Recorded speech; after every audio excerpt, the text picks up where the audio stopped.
In 1 day and 21 hours, the new champion cards will be launching on Sorare for the new 24-25 season. We've got new season Premier League, Bundesliga, La Liga, and a whole bunch of teams from Serie A and Liga. And yeah, it's all going off. I mean, champion auctions are going to be crazy. So if you're completely new to Sorare and you are yet to sign up, there will be a link in the description of this video that will get you free market credits once you've purchased your first 5 cards. Now today, on the topic of champion and more specifically Premier League, we're going to be looking at 10 players that are under £10 right now at limited, or in the limited scarcity on Sorare. Playing champion is, well, it is definitely the most expensive regional competition to play.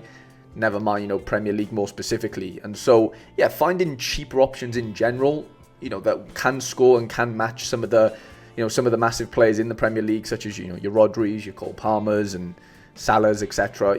Those players are obviously at a much higher price point. And so, yeah, I thought it'd be, an interesting idea to kind of look into 10 players I think, for the price, under £10, could match some of these big scorers on their given game week. So leave a like if you do enjoy the video, lads. Subscribe if you are new to the channel.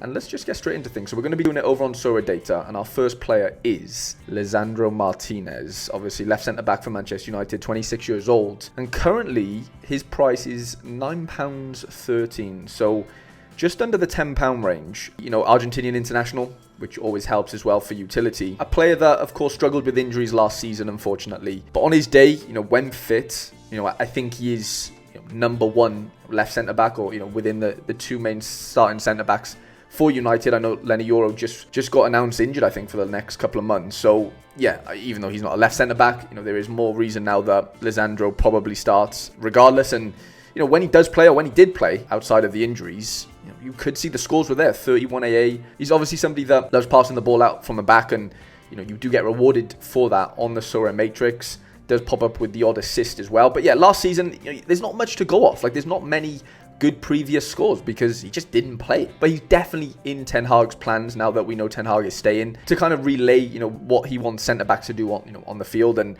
that graph there doesn't scream buy, but ultimately, underlying stats-wise, he's somebody that I think could really be in contention for one of the better centre-backs in the Premier League, as long as United have, are keeping clean sheets and whatever. Under £10, of course, his new season card, when that comes out in a day or so, who knows what price that's going to be at. But I think for under 10 quid, you could get yourself one of the better Premier League centre-backs, in my opinion. Next up is Dwight McNeil. Been a massive fan of Dwight McNeil for the last few years from like a Sorare perspective, just because, of course, he takes set pieces, he takes corners, he takes free kicks. Absolute wonder of a left foot. You can currently pick up his limited card for £8.08. Who knows what his in-season card goes for in the next couple of days. I'm going to assume 30, 40 quid maybe. I don't really know, but that's just me guessing. But yeah, a player that, proven Premier League player. Of course, not playing on the best of teams. No disrespect to Everton. But he is kind of that, shining light as far as SO5 players go for Everton from an attacking perspective, that can compete and can sort of mix it with some of the big boys. As you can see over the last season, 13 AA average, and some big peaks. Okay, he hasn't scored above a 90, which is not ideal, I guess, but that is why he's £8, or and of course he's playing for Everton. He's not on a top 6 side realistically, and you can't expect 90s and 80s from him every weekend. But in the games, Bournemouth at home, Palace at home, maybe some of these nice home fixtures, maybe some of the away ones as well, where Everton are very big on set pieces and corners and winning games from that type of area, and he's always in the mix because of course he takes all their set pieces. So for under just over 8 quid, he's a forward as well, which is quite rare to have a forward that can hit 13 or even 10 plus AA on an average season. It's quite rare. So yeah, I think Dwight McNeil definitely, he's got to make the cut. Next up is John Stones, another centre-back. Current price of just under 5 quid. So probably one of the more cheaper options on this, or in this video, sorry. And I think that comes with the territory of being a Man City defender at the end of the day. If you're not Ruben Diaz, it feels like, well, even sometimes if you are Ruben Diaz, it feels like you are always prone to the pep roulette, unfortunately, on Sorare. And I think that is kind of what suppresses a John Stones' price, to be honest, because as we know, the guy can score incredibly well, and he will continue to do so at City as long as he's playing games, which I can't see why he wouldn't. But it is that whole, when does he play? Guessing when Pep is going to use him. You'd like to think he uses him more often than not, judging off last season. Injuries again to worry about with him. That's just kind of the territory with John Stones. I think he's an absolute Rolls Royce as a player when he's playing, but his body does break down now and again, as does most Premier League footballers at the end of the day, with the amount of fixtures they have to play over a season. But as you can see, 40 AAs, 43 AAs, that is what you can expect a John Stones to get in this Man City side with the amount of passes he can get. He steps into midfield really well, will get those final third passes, etc. And yeah, if you can kind of nail down when he's going to play, you're looking at a good 70 to 80 points a lot of the time. If Man City are at home, they keep the clean sheet. He can even pop up with the odd assist. I think for a fiver, he's not a bad choice. Next up is Wolves' Pedro Neto, 24 years old now, so he isn't under 23, unfortunately. His limited price is £7.30. Another forward card. Somebody that has been linked away from Wolves this summer. I don't think there's been much talk about that, though, over the last couple of weeks, which, if you're a Wolves fan, is a good thing.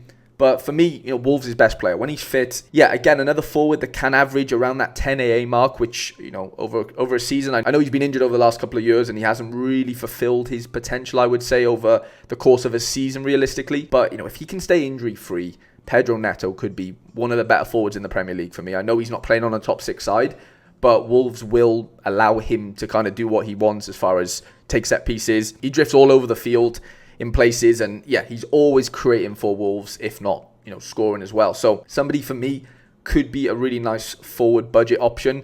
16 AA as a forward, these are scores that you want to be a part of. 18 AA, 15 AA, like these are big scores. 2 assists against Palace, 100, like 100 capable forward for less than £7.30.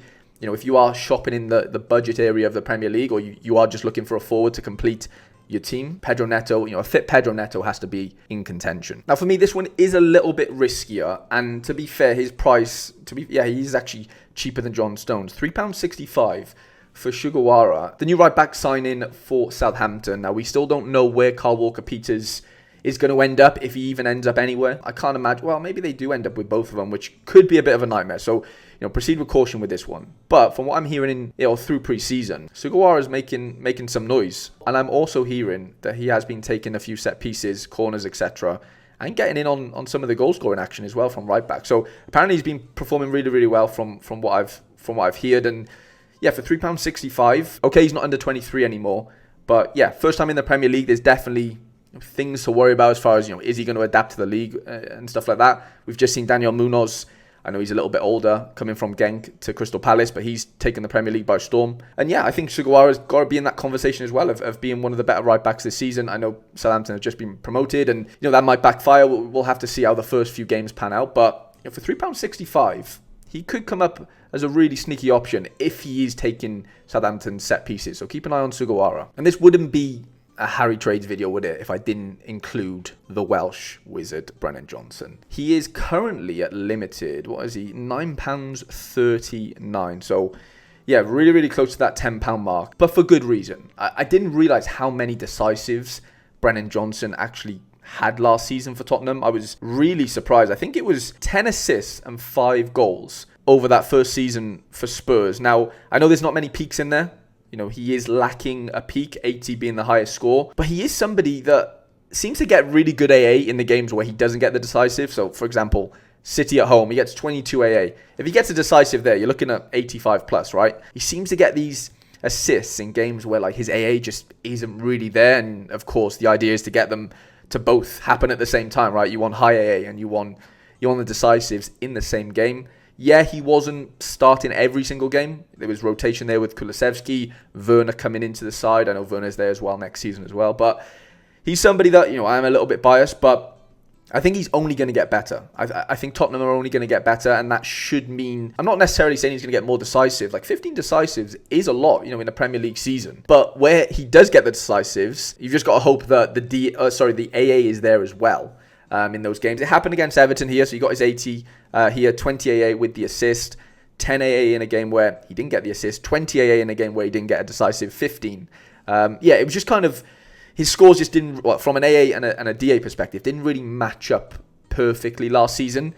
But if he can match it, like I said, match the amount of DAs that he got last season and add a bit of all-around score, I think you could be witnessing a really interesting budget option for next season. I just noticed, going back to when I created this list, I didn't realize how many forwards I've included in this video, and that's usually getting forwards or budget forwards that can hit big scores is usually like the hardest thing to do from like a scouting perspective. But for whatever reason, the Premier League seems to have them in abundance. Like there seems to be loads of budget forward options that I think could have a decent season. Bryan Mbeumo, the next one up, £7.82 classic season price. Like I said, I do not know the prices or what the prices are going to be of these new Premier League cards that come out in a day or so. They could be astronomical, and it could make these classic prices look even cheaper than they already do. But yeah, 24 years old, so he has lost his under 23 eligibility. Again, somebody that was plagued with injuries. As far as what you can see on his graph, when he did play, let's take out the substitute appearances. There's some really good scores in there. 100, 82, 75, 84, 81, 70s as well. He is in that sort of same category as a Brennan for me, and maybe even a Pedro Neto, where can get good AA, 12, 14, 10. Anything above 10 for a forward, I'd count as pretty good. 14 AA, 13 AA, 21 AA against Nottingham Forest. So, if he can sort of do what I said Brennan can do, DAs with the AAs in the same game, you've got yourself a really interesting forward for, in the games, Palace at home, Southampton at home, West Ham, Wolves at home. In these games where, Brentford are not going in necessarily favourites, but the game is relatively even for talking odds. And Mbeumo could definitely pop up with some really dark green scores and, yeah, definitely match some of the more premium forwards in the Prem. Next up is Crystal Palace newcomer Daichi Kamada, 27 years old, so unfortunately way out of his under 23 eligibility where he first started on Sorare a couple of years ago. £6 for his classic price card. Of course, he doesn't have any Crystal Palace card right now, but he will do in the next few days. Somebody that scored relatively well in a Lazio side that aren't blessed with SO5 scorers or good scorers really for the most part. And I mean, he's somebody that, going from Serie A to the Premier League is going to be a weird transition as far as scores go. Like, I don't necessarily think he's going to get better than like some of these 77s, 80s. Like, I'm expecting him to kind of do those or get those type of scores in those good matchups. Your West Ham's at home, Leicester's at home, for example. I think Palace will improve. Of course, this is his first season in the Prem, but you could see last season that Palace have some really good players and they've bought pretty well as well. I think he's scored in pre-season already for Palace. I think he's played 2 games. But him in that sort of number 10 role next to Elise, I think could be really, really interesting. And we don't really know if he's going to be on set pieces yet or not. There might be a few Palace fans watching this and they've seen some of the pre-season games. I've not personally watched them, so I don't really know if he's been, over any of them. Or will be over any of, those corners, etc. in the Prem. But for £6, I think he could be a really interesting midfielder option. Look, the Premier League is filled with elite, midfielder options. So, Kamada's always going to be up against it. I think on those certain game weeks, you could get away with, playing a Kamada against a Bruno Fernandes or against a Rodri, for example. Palace are favourites in the game and, you fancy Kamada to do well. So, yeah, I'm really interested to see how well he does. Of course, one of Quinny's boys. Quinny's backing him. And, yeah, you know what? I'm giving him a chance as well. I really think he could have a good season. Next up is the cheapest player on this list. I've just realised at £2.35. Andreas Pereira, of course, of Fulham. Now, again, another player that has been linked to a few different clubs. I've seen Chelsea linked, which is a weird one. I mean, Chelsea are linked with everyone, right? But yeah, they seemed like they were quite happy to pay, like a £40 million for him, which I thought was interesting. But regardless, right? They've got Drewsbury Hall. I can't really see Pereira realistically leaving for Chelsea, to be honest. And yeah, if he stays at Fulham for £2, you're getting yourself a player that can hit hundreds. I'm not saying he's doing it all the time. That's just the nature of, the budget options. They're not going to do it every game. You have to pick your matchups. You have to get it right on, West Ham at home or Forest away. Or I rate Andreas Pereira. I don't think he's the best, like number 8, number 10 in the Premier League by any stretch. He has a wicked shot on him. He does take set pieces. As far as budget number 10s go in the Prem, he's got to be up there for his price and what he can produce, on given game weeks. You're not going to get it every week. That is just the nature of it, right? Just played for Brazil in the Copa America. Okay, he wasn't starting every game, but came on and had a bit of impact in certain games. But like 17 AA, 25 AA, if you can couple them with decisive actions, you're getting yourself, a relatively premium midfielder on certain matchups. You're not going to get, he is not a premium midfielder in the Premier League by any stretch of the imagination. But he can kind of turn into one sometimes, if the fixture falls right. So for £2 and, you've got an extra position maybe that needs filling or even a midfielder slot, I think Pereira could be a really interesting shout. And then last but not least, we have Matheus Cunha, another Brazilian, 25 years old. So again, no under 23 utility here. Current floor price of £8.34. Another forward, which is just mental. I can't believe how many forwards I've mentioned in this video. Normally, my videos when I make watch list type of videos like this, they're always defenders and midfielders because usually they're like the cheapest options. But for some reason, the Premier League's played in a good way with a lot of budget forward options, which I think can be viable plays. I rate Cunha. Like, for me, IRL, he's one of the better players that we've mentioned in this list by a mile. Him and Pedro Neto, I know they both play for the same club, which is a good thing if you're looking to stack them. I think he's great. Now, as far as graphs go, he's probably one of the prettier graphs in this video, just because, to be fair, he played a lot more than he did last season. I think the season before that, he was plagued with injuries, as was Neto, of course. Takes penalties for Wolves. I know him and Neto have something going on there. I'd assume Cunha would sort of take them next season. But what a player. I mean, if he could ever get back to his Hertha Berlin days as far as SO5 scoring goes, that would be great. I'll just take you back in time here, lads. But at Hertha Berlin, Cunha was an absolute menace. I mean, there was a bit of a rough patch here, actually. But his AA was just off the chart for a forward. 30 AA, 30 AA, 23, 29. The guy just managed so much AA in a struggling Hertha team. As you can see, they were losing practically every game. Of course, got his Premier League move, and things aren't going to look as good from an SO5 perspective. But in other ways, I mean, you could argue, he's still capable of those peaks. Hat-trick against Chelsea. Multiple decisives in games, coupled with some really good AA. Again, I'm just looking at a budget forward option that can mix it on given game weeks, and I think there's merit in a Wolves attacking stack. A Pedro Neto and a Cunha on matchups where Wolves are going into that game favourites, and you fancy him to score a couple of goals. Cunha and Neto are going to be involved in those decisives more often than not, you'd like to think. So I think he's a good one to end on, and yeah, I'd be interested to see the prices of these cards in season wise over the next few days. I'm assuming like a 2 to 3 to 4, maybe even 5x on some of these cards. It's going to be interesting to see all the auctions sort of happen and see what prices we get for these Prem cards, because it's the most exciting league or competition on Sorare, for good reason, of course. I'm just excited to see how it all pans out. So lads, I hope you have enjoyed this video. If you did, please do leave it a like, subscribe if you are new to the channel. I hope you have a great day. I shall see you guys in the next video.